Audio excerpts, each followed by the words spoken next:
What's up, y'all? It is Mike the Movie Guy of iWatchMike.com. It is time for a Netflix double feature movie review. Save your bullets as a last resort. This is our last resort. More coming at us!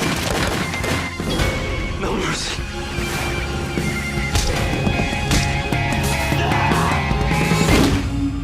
There you have it, WWE's The Day. And let me tell you about this movie. It starts off with 5 survivors in this post-apocalyptic kind of setting, atmosphere little thing. I guess there was some big giant war or whatever, and these 5 people are trying to survive.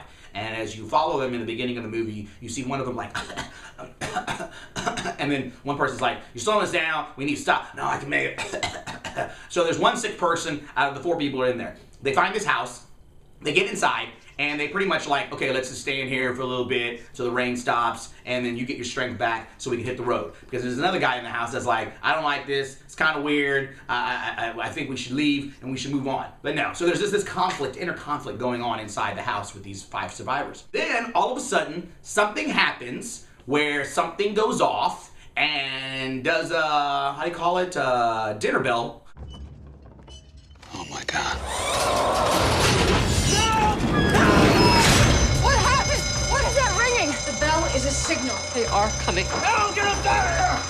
See, in the day world, if you're not strong, you get eaten. That's pretty much what happens. These 5 survivors have to survive a night, a day, in a house while people are outside trying to kill them. Now, it is a WWE film. I was a little worried because it's a WWE film. But this movie is really, really good. It kind of reminded me of The Book of Eli with Denzel Washington, that whole gray, grimy filming kind of Mad Max feel to it. The violence and the action is really believable. I thought it was going to be this over-the-top WWE crap, but it wasn't. I mean, basically, these 5 people are in a house, and this one bad guy's like, "Get them," and they run up to the house like any normal person would, and they get killed. There's just one girl in this movie where she's just, oh, badass. Rifle, now! I really hope, WWE, if you hear me, or people that you made this movie, you're hearing me, I really want to see a sequel. I want to see something called The Next Day, or Tomorrow, or something, because this girl, she's badass. She was awesome. There's a couple people that I wanted to choke out. There's one girl that had short hair. Yeah, her. I wanted to choke her out because she was getting on my nerves. But other than that, it's a believable action. It's got a good story. It's just simple, hour-and-a-half kind of thing. It's about survival. And what would you do if you were in that situation, huh? So if you want to check out The Day, it's on Netflix. How many popcorns do I give it? I would probably say 3.5 out of 5 popcorns. 3.5 out of 5 popcorns for The Day. What's the next movie? The Texas Killing Fields. Oh, yeah.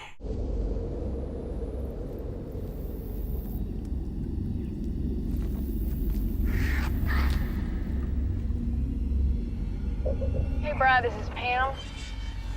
We got a girl gone missing over here. We just located the car. It's in the fields. If she is in the fields, she is as good as gone. There you have it, y'all, The Texas Killing Fields. As you can see, I got it on Netflix. The movie came out in 2011. It's about an hour and 45 minutes. Perseus, you know, he's in this movie. Sam and Dean's dad from Supernatural, he's in this movie. Oh, my girl Chloe. I can't remember her last name because I always mess up her name, but I believe her name's Chloe. She's really cool. She's in this movie as well. Cool cast. It takes place in Texas City, around in that area, based on a true story here in Texas. I didn't even know we had killing fields in this area. And when I hit up some of my friends, I'm like, "Hey, let's go over there. I want to see what this place is about." Everybody that I knew was like, "No, we're not going." So I don't know what's going on, but this movie is good. If you like cop thrillers, serial killer kind of movies, you're just like, ugh, this is the movie you gotta watch right here. It's on Netflix. One thing that I didn't care too much about this movie is that it kind of leaves you hanging, because when you watch this movie, and if you've seen this movie, like there's a part in there where, I'm gonna say burns on a person, right? What happened to this lady? What happened to her? And then the person who was driving that green car, and then he does something, and then what happened? He's just like gone, and they never say anything about him. So I don't know. Left me hanging 2 times in this movie. Other than that, serial killer going around, killing people, killing young girls, cops are after them. 911, what is your emergency? Help me. A man in my house.